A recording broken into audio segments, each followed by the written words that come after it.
If you feel like you're being bombarded with climate change fearmongering, well, you are, at least according to my guest today, Brandon Smith of altmarket.us. He sees climate change as the new orchestrated permanent emergency that's been cooked up by the establishment to try and control you and how you want to live your life.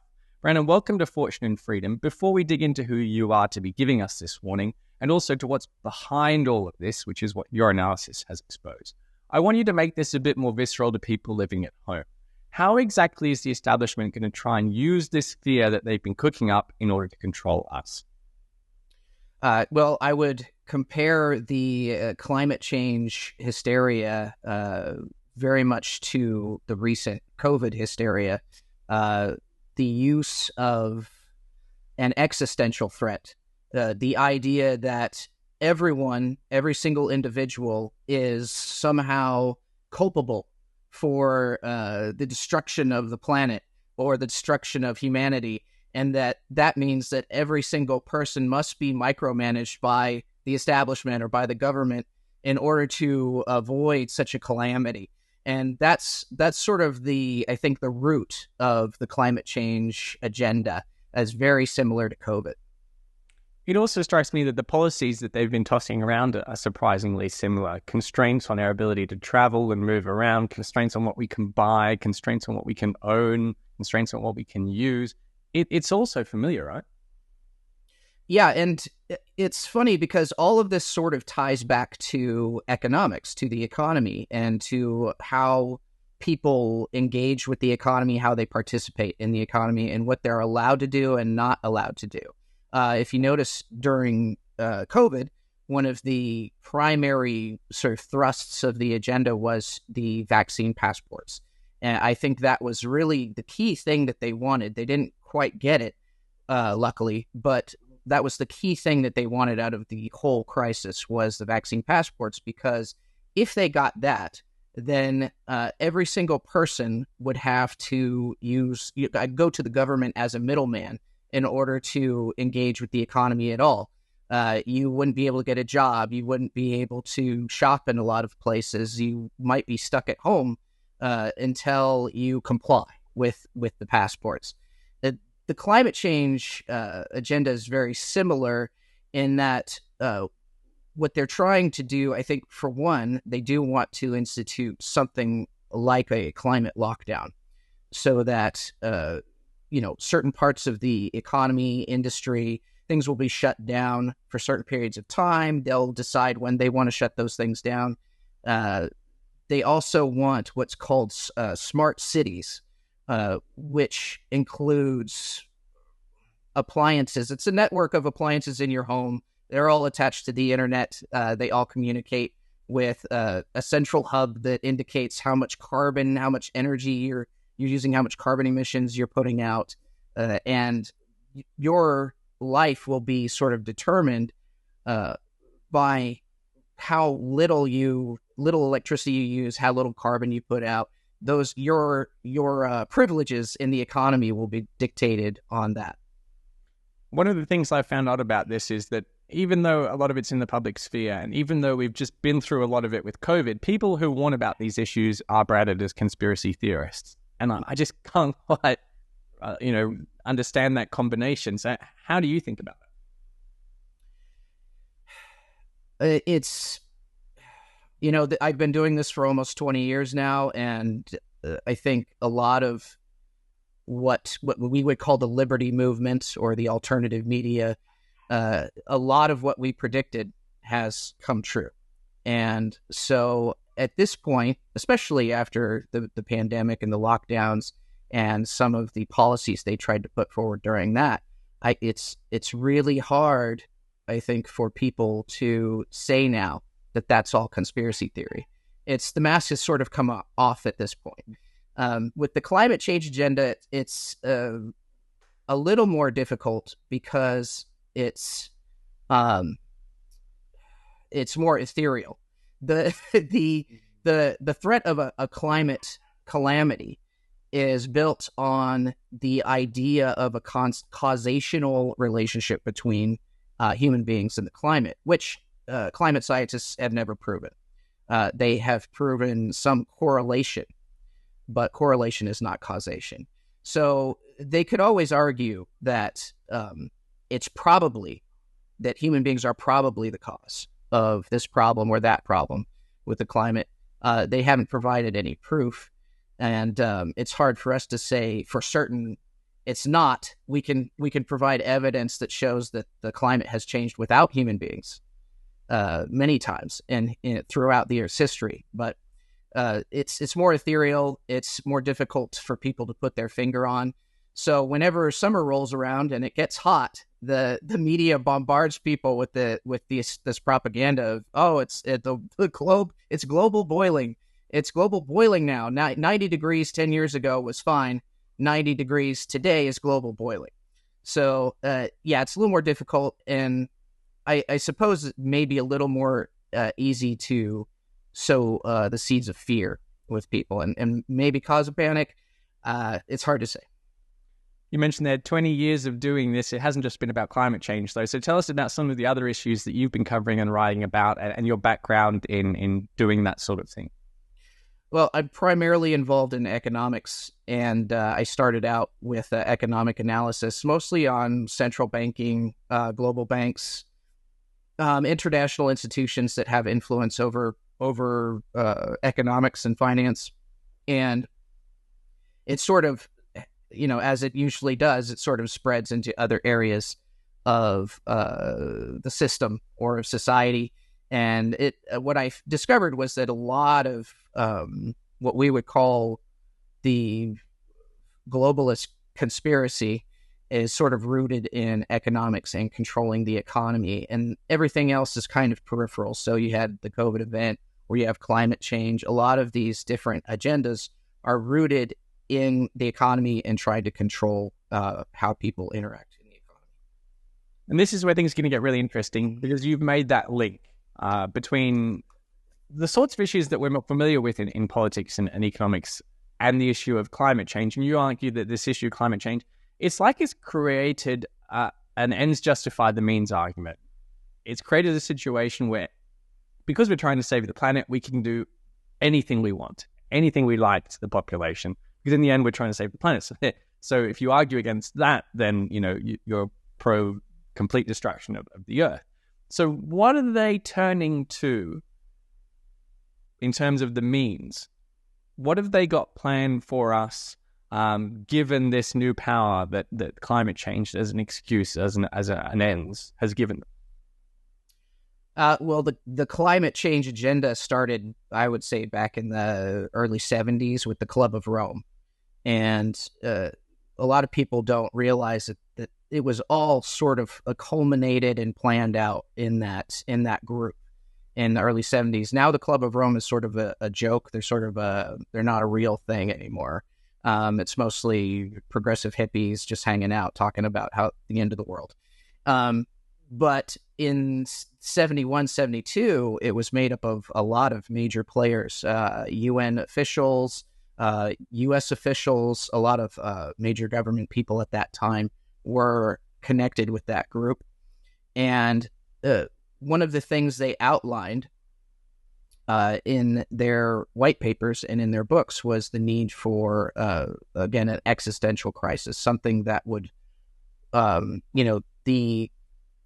something that would make a demand for a greater good solution possible and force the population to all work together, erase national borders, erase economic divisions and social divisions, force everyone to work together under one system. Of course, this would be their system.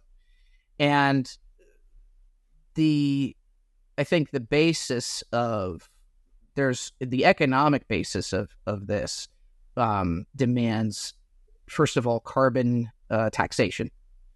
And the other thing would be a cashless society and a digital currency system, or a CBDCs, as they call them, because it couldn't be enforceable without those things. You have to have carbon taxation for national governments in order to sort of dictate policies to them and control how much they pay, and it sort of ends up being a tithe to the globalists. Basically, it's tribute to the globalists. Each government has to pay this many trillions of dollars to make up for the damage they've done to the earth.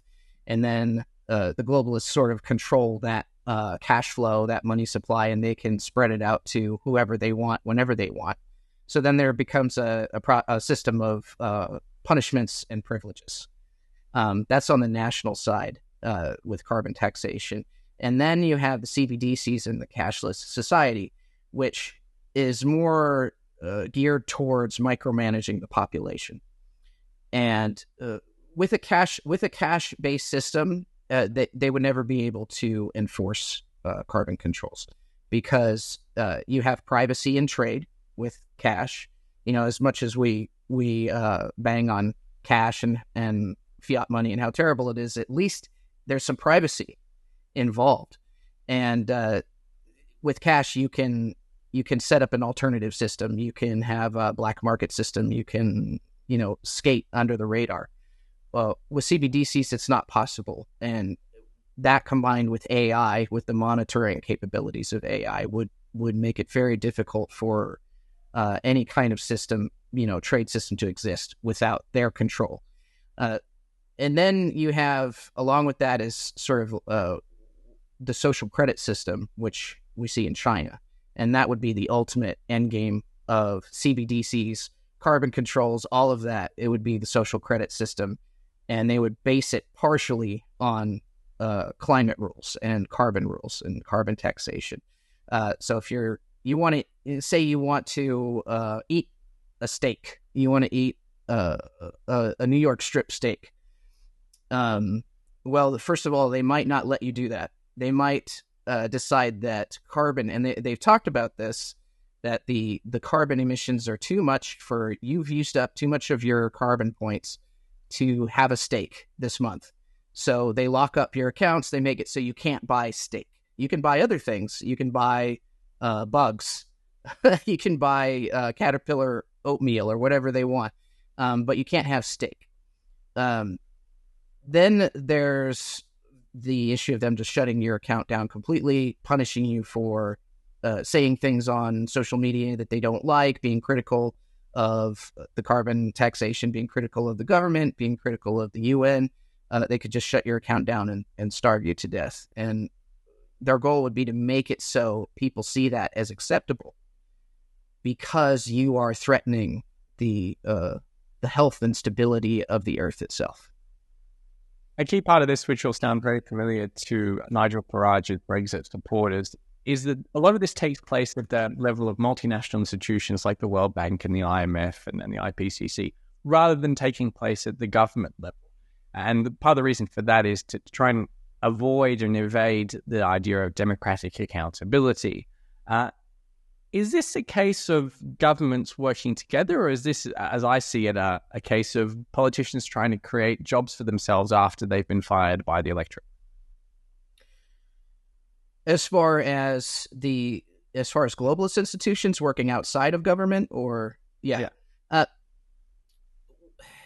think that they are trying to institute governance by think tank and also governance by corporations.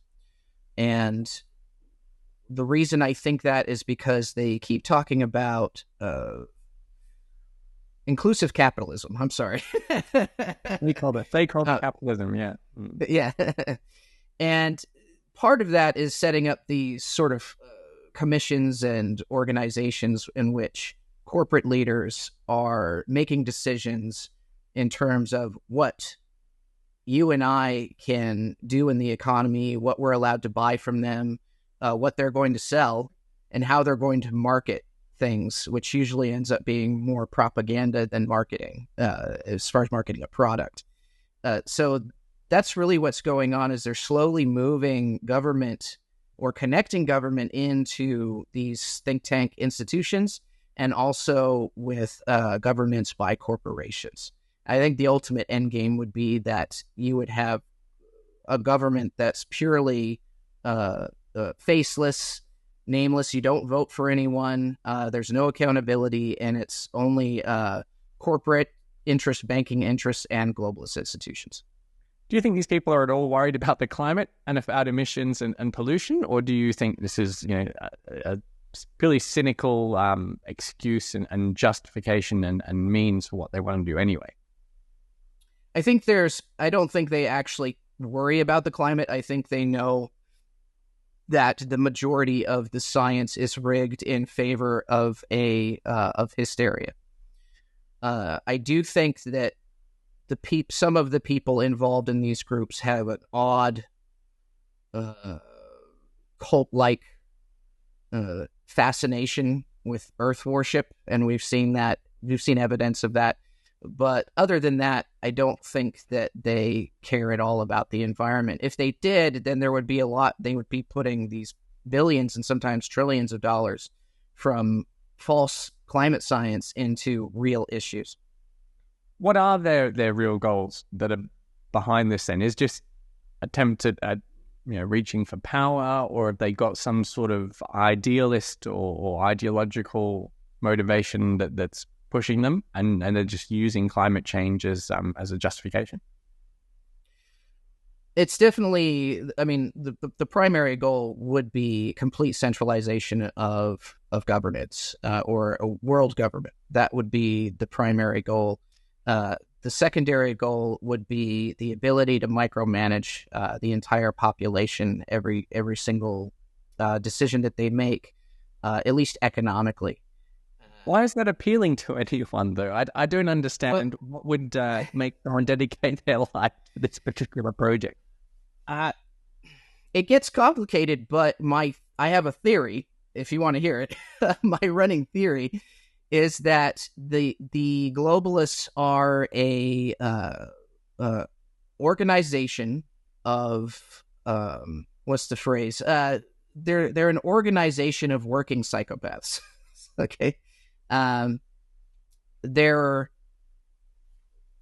if you understand the psychology of psychopaths, then you understand, for one, they lack all empathy. There's zero empathy there. They just don't have the capacity for it. But also there is a drive for power, over other people, and also they tend to, not all of them, but a lot of them tend to take a certain amount of joy in causing pain to other people, and I think that can extend into a sort of a religion or a cult, if you will. And I think that that's what they are. They're a cult of psychopaths. I think it's a bit more simple than that. To me, they're just they're people who are in advanced levels of their careers in politics, and they're facing either being resigned to think tanks and not really being famous and mattering anymore, or they can set up these institutions where they can be appointed to lead these important multinational groups and control their lives that way, so that they can remain important and remain respected and, I guess, keep their hand on some sort of lever of power, despite the fact that the electorate no longer wants them there. But let's move on. CBDCs, you've mentioned them and you've contrasted them with cash, which is something we do a lot of Fortune and Freedom. What I want to ask you about specifically on that issue, though, is this would be the first time that governments can actually compel people to comply with their laws, almost by definition or automatically, which is a whole new level of control to what's happened in the past. So in the past, they might make a law, you may not jaywalk. And then if you get caught jaywalking, you're in trouble. But the chances of you getting caught are pretty low. CBDCs are very different, right? So take us through again just how ubiquitous the level of control under CBDCs would be. It would be complete micromanagement of your life. So if you have AI, working in tandem with a CBDC system, which they are doing, the Bank for International Settlements is working on a project right now. I think it's called Icebreaker. That might be a different one, but there's one called Icebreaker, and then there's another one. One of those involves AI and monitoring illicit exchanges of digital currencies. And once they have the details worked out on that, I think the goal will be to micromanage every single transaction, watch for odd transactions, things that they deem to be odd, things they deem to be illegal or black market, then they'll just expand from there into every aspect of your economic life. And that will be done through, obviously, social controls. If you say something they don't like, if you associate with people they don't like, if you make purchases they don't like, they could just simply shut down your accounts and block you out, or they can micromanage it to the point where you just can't you can buy some things, but not other things. And it's a way of control that's never really existed before, because in the past, elites and governments would just do that with the barrel of a gun. They would point a gun at you and say, do this or we'll kill you. With this new system, it's sort of a way to hide their barbarism behind a mask of, well, it was your choice to do this, right? Kind of like with the COVID, what they tried to do with the COVID vaccines. They tried to say, well, we're not going to force you to take it, but we're going to make sure that your life is so miserable that you'll want to take it. You'll want to do what we tell you. And that would be the new system of control. And I think they're trying to avoid rule by the barrel of a gun, because at least in the United States, I don't think it would go very well for them. They're going to pursue disarmament for certain here before they try anything like that. So this is sort of another way of controlling people without using weapons. But the point is that they wouldn't even need the gun, because you just wouldn't be able to spend the money in the first place. So there's no need for compulsion or enforcement. Let's move on to what people can do about all of this, both in terms of their everyday life and also in terms of how they invest and protect their wealth. What are you telling the people who read your work, your newsletter, and your blog? I really believe that a lot of, certain countries, certain provinces, and certain states in the U.S. will probably turn to an alternative currency system outside of CBDCs in order to rebel against that level of control. And probably, I think most likely gold and silver, precious metals, and certain commodities will be the backing force behind those new currencies. They might be some form of a digital currency. They might be a new paper currency that's backed by precious metals and commodities. But I believe that that's going to happen. A lot of states have talked about this already in the U.S. So I would definitely invest in commodities, precious metals, and protect yourself that way, because even if it ends up just being a black market system, probably that would be one of the universal currencies, would be precious metals. Beyond that, I highly recommend people try to become as self-reliant as possible and provide as many necessities for yourself as you can. That means, sort of classic prepping, but also beyond that, people need to develop skill sets that are useful in a controlled economic environment or a collapse environment. And also they need to organize with other people of like mind, because if you're isolated by yourself, there is no economy. And eventually you're gonna run out of stuff, or you're not going to be able to do a thing that you need someone else to help you with. So people need to organize now. Part of what you do at altmarket.us is give people lots of little, tasks and learning methods and ideas for how they can put all of these things into practice, rather than going, all out prepper. There's lots of small steps people can take. So I really encourage people to have a look at altmarket.us to check out those guides and those ideas. Also, very highly recommend one of your recent articles. I'm going to read out the headline here. Inflation's not over. Inflation is about to come back with a vengeance. I think that is an important read right now, with everyone, especially our politicians, predicting and anticipating inflation to come back down. Brandon, anything else we should be thinking about here in terms of climate change? What comes next? Definitely CBDCs are next. I think that Australia in particular is working to be the first to introduce CBDCs. So people in Australia should be very concerned, and they should be organizing an alternative system to CBDCs because they are trying to phase out cash over there, and I think they are a beta test for other Western nations or most of the West.